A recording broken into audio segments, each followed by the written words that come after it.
In this video, I want to highlight 10 benefits of investing in preferred stocks. Preferred stocks have several advantages that can make them appealing to certain investors. Number one, fixed dividends. There's this steady income you are likely to receive as a preferred stockholder. They typically provide fixed dividend payments, offering consistent income stream that can be reliable than the dividends that's obtainable from common stocks. There's a little bit of reliability when it comes to the dividend provided by preferred stocks compared to that provided by common stocks. Number two, higher dividend yield. That is, they have attractive returns. Preferred stocks often offer higher dividend yield compared to common stocks and even some bonds, making them appealing to income-focused, or income-oriented investors. You really want income. You want to prioritize income compared to capital gain. Preferred stock is a very good candidate for you. Number three, dividend preference. Dividend preference. Preferred stocks actually, have they have a higher claim on dividends compared to common shareholders. Whenever a company makes profits and they want to pay dividends, first of all, the preferred shareholders are paid before common shareholders, have their own dividends. In most cases, dividend must be paid to preferred shareholders before any can be paid to common shareholders. That priority is for preferred shareholders. They are paid first, and whatever remains will now go to the common shareholders. Number four, less volatility. In other words, preferred shares have a kind of price stability. Preferred stocks tend to be less volatile compared to common stocks, as they are often purchased for income potentials rather than capital appreciation. They don't fluctuate like common stocks. This can make them, a more stable investment in times of uncertainty. When the market is uncertain, when there's volatility, fluctuation, gyration in the markets, the price of preferred share tends to be relatively stable. And number five, convertible options. Potential for capital appreciation. Some preferred stocks are convertible into a predetermined number of common shares, offering the potential for capital appreciation if the company's common stocks perform very well.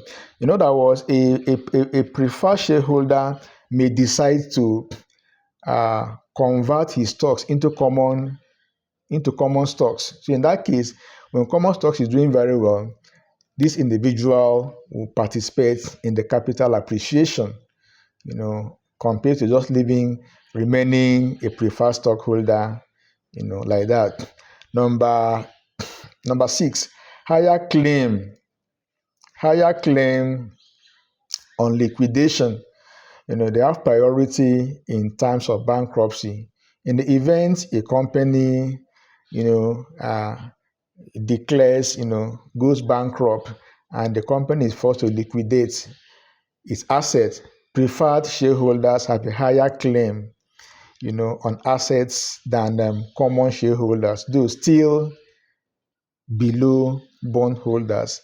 The meaning here is that if a company undergoes liquidation, the assets will be sold, and the amount realized, are expected to be paid back to its stakeholders. So in this case, bondholders or debenture holders will be paid first.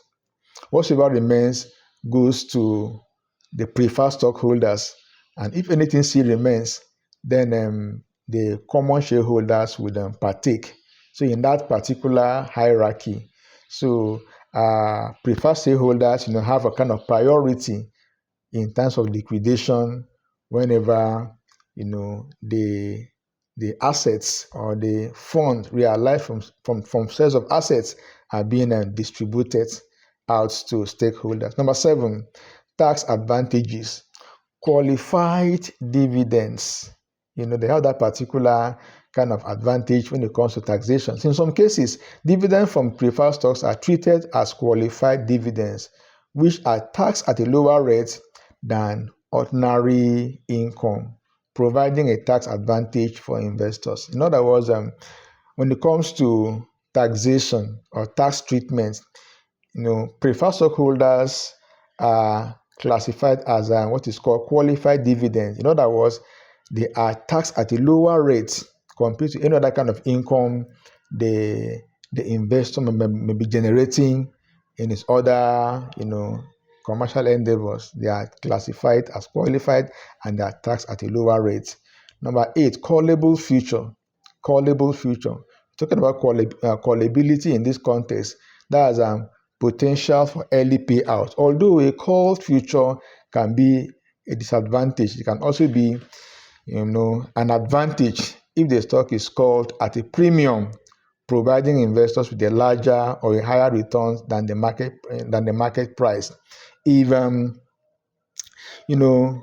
based on this callability feature, if the bond, if the preferred stock is called at a premium, now if it is called at a higher rate, in this case, the preferred stockholder will make more money than if it is called at a lower rate. Callability simply means buying back,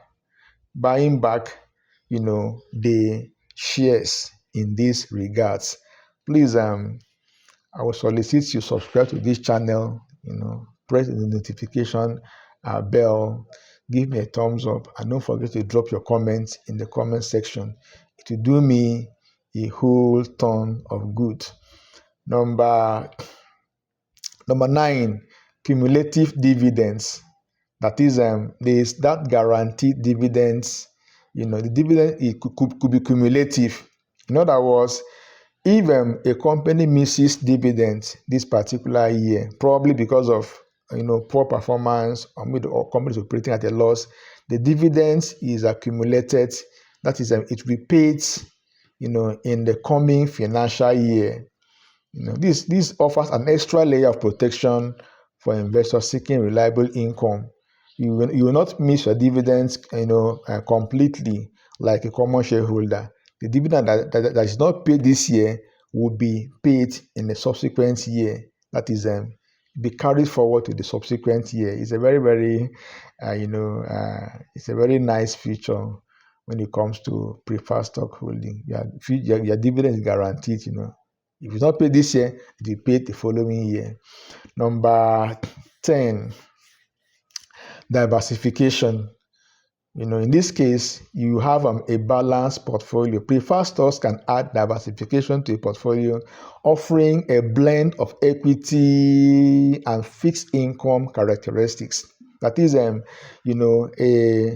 preferred stocks have the characteristics of equity, that's common stock.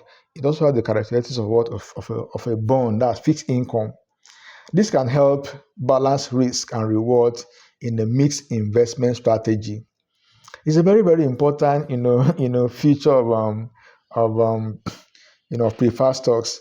They act like bonds and they equally act like common stocks. They act like bonds in the sense that they have fixed dividends. They also act like common stock in the sense that the dividends are like kind of guaranteed, like that. So these advantages make preferred stock a compelling option for investors looking for income stability, potential tax benefits, particularly in a low interest environment. These are worth considering as an investor. It will go a long way in giving you the kind of returns you expect to get in the market.